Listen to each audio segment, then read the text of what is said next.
31,000 years ago. No hospital, no doctor, no anesthesia, no antibiotics, just dense jungle. And in that jungle, a man was lying on the ground.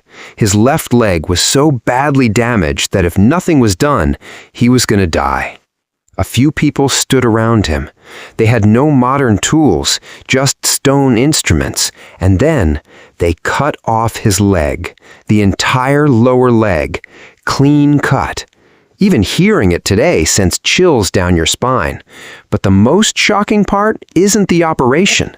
The most shocking part is this: that man survived. Not just survived, he lived for years after that operation. This isn't a story. This is a real skeleton discovered in 2020 on the island of Borneo. And when researchers saw it, one question shook them to their core. If humans could perform surgery 31,000 years ago, then when medicine didn't even exist as a concept, what did people actually do when they got sick? Think about this morning. If you cut your finger, you'd grab some antiseptic, slap on a Band-Aid, maybe pop a painkiller. 2 minutes, done. But for almost the entire span of human history, none of that existed. No pharmacy, no clinic, no ambulance, just people, just pain, and just nature. And yet, we didn't go extinct for 300,000 years. So how the heck did they pull it off? The answer is way more interesting than you'd think. First, let's bust a myth. We tend to imagine early humans as constantly on the edge of death, every single day a struggle, every single day a threat. But the reality was a little different. In 2012, Harvard researcher Daniel Lieberman published a detailed study on ancient human skeletons. What he found was genuinely surprising. Ancient humans had stronger bones, healthier joints, and their teeth, cleaned without a single toothbrush, were in better shape than the teeth of early farmers who came after them. These people weren't just surviving. In many ways, they were thriving. So what was their secret? The answer was the jungle itself. Today, we associate medicine with laboratories and pharmacies, but for thousands of years, the jungle was the laboratory, the jungle was the pharmacy, the jungle was the hospital. Which leaf helps a wound heal faster? Which root brings down a fever? Which plant dulls the pain? All of this was learned through observation and then passed down to the next generation, mother to daughter, grandfather to grandson, for thousands of years. And this knowledge wasn't basic. In 2021, researchers from the University of Colorado excavated a 60,000-year-old burial site in Shanidar Cave in Iraq.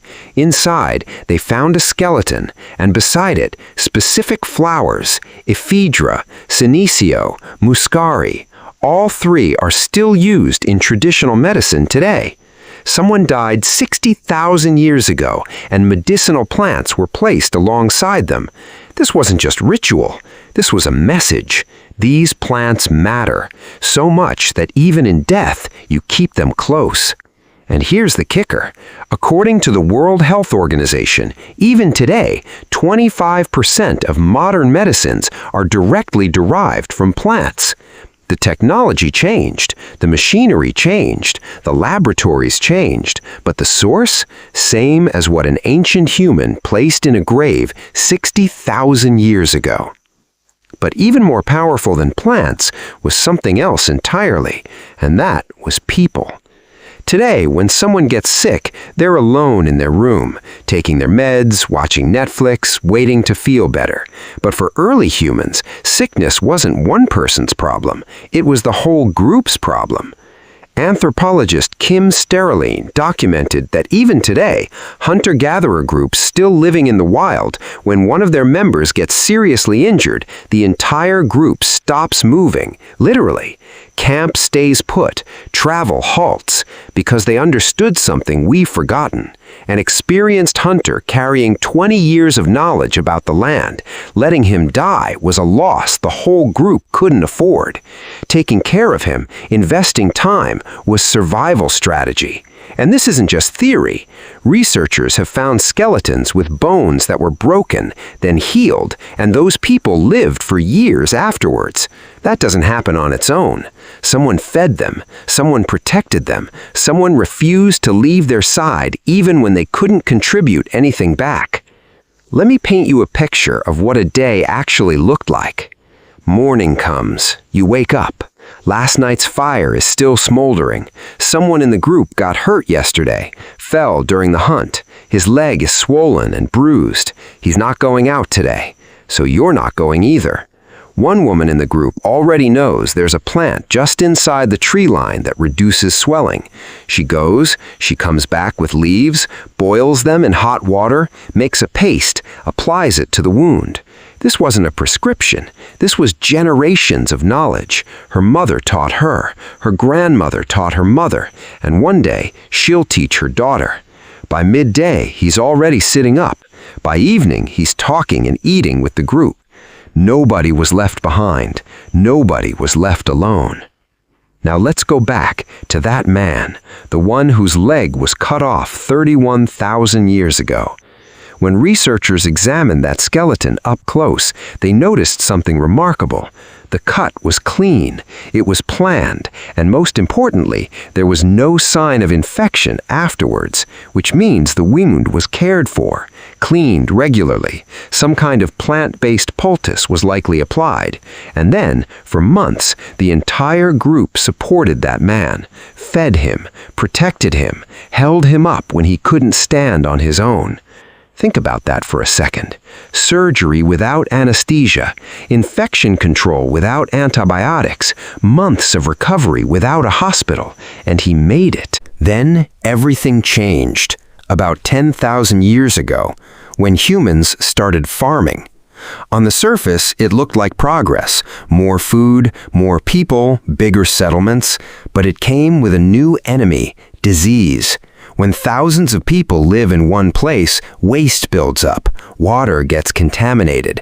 Living alongside animals means their diseases jump to humans. Smallpox came from cows, the flu came from pigs and birds, measles came from cattle. In hunter-gatherer groups, these epidemics didn't exist because the group kept moving. Farming grew the population, but it also grew the diseases. And then came cities. And cities changed one more thing, how knowledge was distributed. In small groups, almost everyone had some level of medical knowledge, but in larger societies, that knowledge got concentrated in the hands of specialists, healers, priests, physicians, and gradually, ordinary people became dependent on others for their own healing. Today, you swallow a pill, and most of the time you have no idea what's in it, how it works, where it came from. But there was a time when a human could stand in a jungle, look at a plant, and know exactly what it did. We like to think of ourselves as the most advanced humans who ever lived, and in a lot of ways we are. But here's a truth we keep overlooking. The story of medicine didn't start in a hospital. It started in a jungle, with people who had no degrees, no laboratories, no machines, and yet they healed wounds, set broken bones, and 31,000 years ago cut off a man's leg and kept him alive. They weren't doctors, they were just human, and that is the only reason you're here today.